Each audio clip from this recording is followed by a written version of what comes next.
Sir, आपका अनुभव क्या कहता है इन पंचायत चुनाव में जो आपके जो कैंडिडेट हैं श्री केदार सिंह बघेल। नमस्कार, स्वागत है आप सभी का। आप देख रहे पर्वत पैगाम।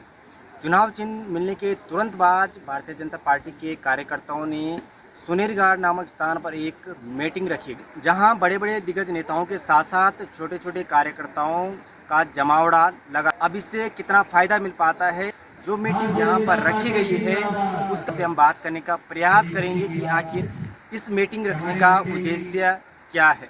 इस मीटिंग से कितना फ़ायदा होगा वो 31 तारीख को पता चलेगा, लेकिन तमाम वो भारतीय जनता पार्टी के कार्यकर्ता और नेता यहाँ पर पहुँचे हैं। हमारे साथ भारतीय जनता पार्टी के वो दिग्गज नेता श्री साहब सिंह कुमाई जी हैं।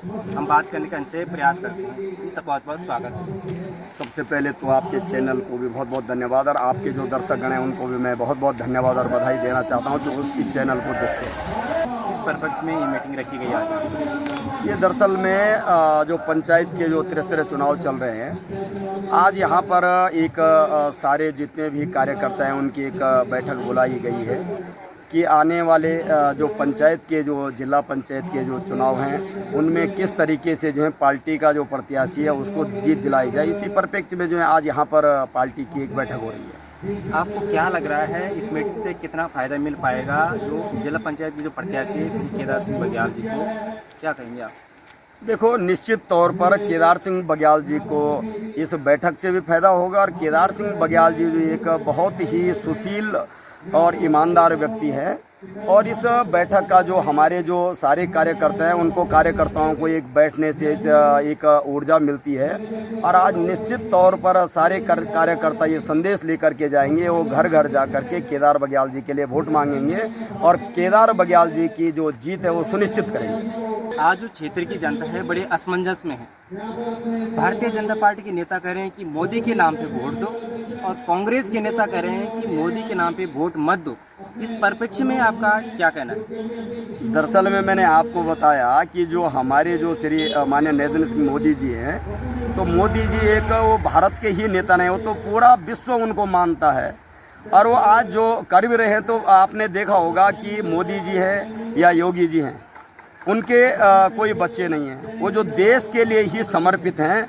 और ऐसा बोलना ये उन लोगों का गलत है कि मोदी का और योगी का नाम ना लिया जाए। मोदी और योगी जो है हमारे जो हैं तो एक बहुत ही अच्छे व्यक्ति है।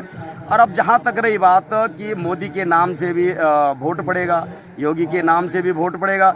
और दरअसल में जो हमारे केदार बघेल जी हैं वो एक ऐसे परिवार से हैं जिनके दादा पिताजी जिन्होंने जो है गांव-गांव जाकर के जो गरीबों की सेवा की। किसी के पास जब यहाँ बैल नहीं होते थे वो अपने बैलों को लेकर के चले जाते थे। रोपाई के लिए अगर जो संसाधन थे वो जो है पूरा का पूरा परिवार चला जाता है। उनका योगदान इस क्षेत्र में आज भी भुलाया नहीं जाता है। आज तो संसाधन हो गए हैं, तो एक ये भी बहुत बड़ी बात है कि उनके परिवार का कितना बड़ा योगदान है, तो आज जनता ये भी देखेगी। और दूसरी बात, केदार सिंह बघेल पहली बार जो है मैदान में उतरे हैं और लगातार वो क्षेत्र में रहते हैं, तो ये भी एक है कि केदार सिंह बघेल पे कोई ऐसा किसी प्रकार का कोई आरोप नहीं है कि वो कोई आरोप लगा दे केदार बघेल पे। हम भारतीय जनता पार्टी के ऐसे दिग्गज नेता से बात कर रहे हैं जिनकी अपनी एक छवि है और क्षेत्र में बड़ा नाम है। ऐसे दिग्गज नेताओं से क्यों बात करते हैं? क्योंकि इनका अनुभव और जो छवि है, जो ये साफ सुथरा जो कार्य करते हैं, वो हमें अपनी ओर आकर्षित करता है कि इनसे क्यों ना बात करी जाए।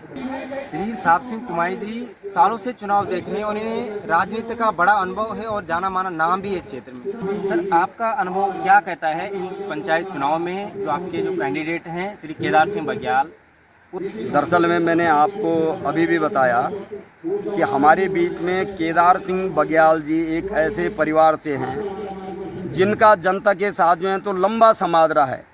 उनके पिताजी से लेकर के, दादा से लेकर के, परदादा से लेकर के, भूखे को अन्न दिया, प्यासे को पानी दिया। उनका एक बहुत बड़ा इस क्षेत्र से लगाव रहा है।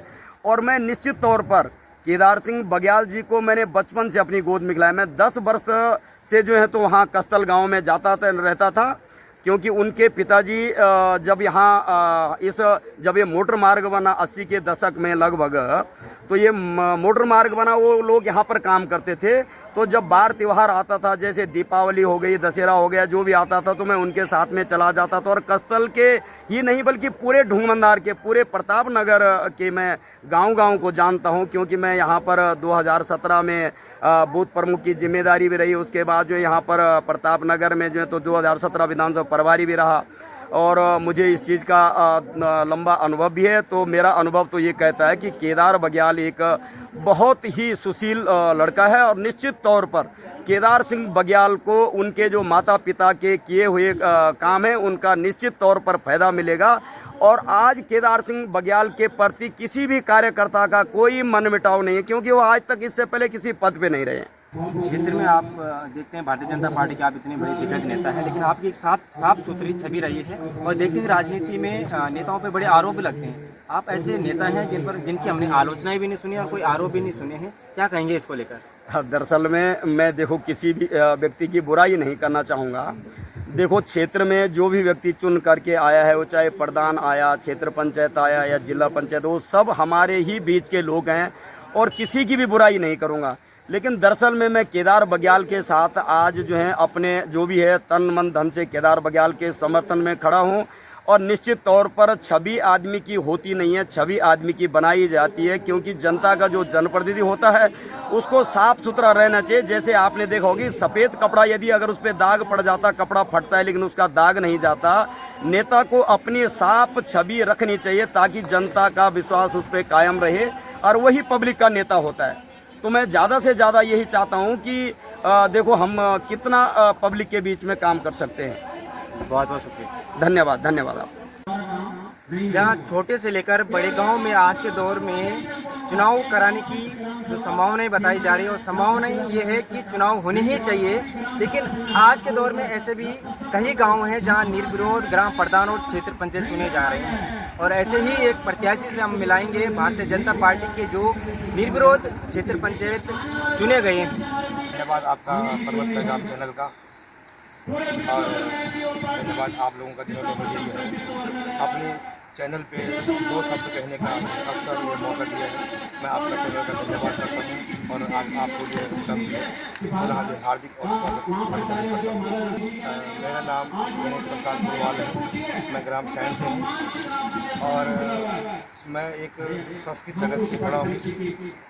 और संस्कृत जगत से जो है मेरा जो काम है, पूजा पाठ करते हैं, और दूसरी बात हम समाज सेवक, जहाँ पे भी हमें सेवा करने का अवसर मिलते हैं, वो मुझे जो है सबसे पहले पसंद है।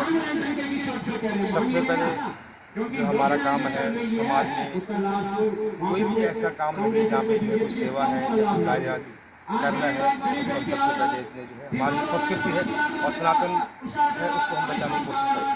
बहुत बहुत शुभकामनाएं कि आप इतने बड़े क्षेत्र में आपको निर्विरोध क्षेत्र पंचायत चुना गया। थोड़ा बताइए, थोड़ा कैसा लग रहा था आपको? बहुत अच्छा लग रहा है, और मैं पुनः अपने सैण पिपोला, लासी और कलोनी सभी 4 ग्राम सभाओं का जो है धन्यवाद करता हूँ। और अपने सैण कलोनी हमारी ग्राम सभा है, उन्होंने पुनः पहले जो हमको जो इससे पहले 5 साल हमारी जो वाइफ थी श्रीमती सुषमा देवी, उनको जो है सभी ग्रामवासी निर्विरोध प्रधान चुना था। तो हमारा कार्यकाल जो है बहुत सुंदर अच्छी तरह से चला, और अब जो है पुनः मुझे 4 गाँव वालों ने जो है हमारे यहाँ पे जो है एक प्रक्रिया बनी हुई है सैण पिपोला और लासी में, कि हमारे यहाँ जो है प्रत्येक पंचवर्ष में एक गाँव से एक प्रतिनिधि चुना जाता है। अभी जो है हमारे यहाँ लासी की, इससे पहले लासी की बात थी, जिसमें जो लासी वालों ने अपना जो है गौरव प्रत्याशी दिया। अभी हमारी सैण ग्राम सभा की बारी थी, जिससे जो है हमारी सभा ग्राम सभा सैण वालों ने जो है हमें पुनः एक बार मौका दिया है, और हमारी वाइफ को जो है 2 क्षेत्र पंचायत बनाने का जो है उन्होंने जो है मौका दिया है कि आप जो है हमारी ग्राम सभा से अच्छी सुचारू और अच्छी सोच वाली प्रतिनिधि हैं, और आप हमारे गाँव का जो सुंदर विकास भी कर सकते हैं, और हमारे गाँव में अन्य गाँव में जो भी समस्या है उसका आप निवारण कर सकते हैं।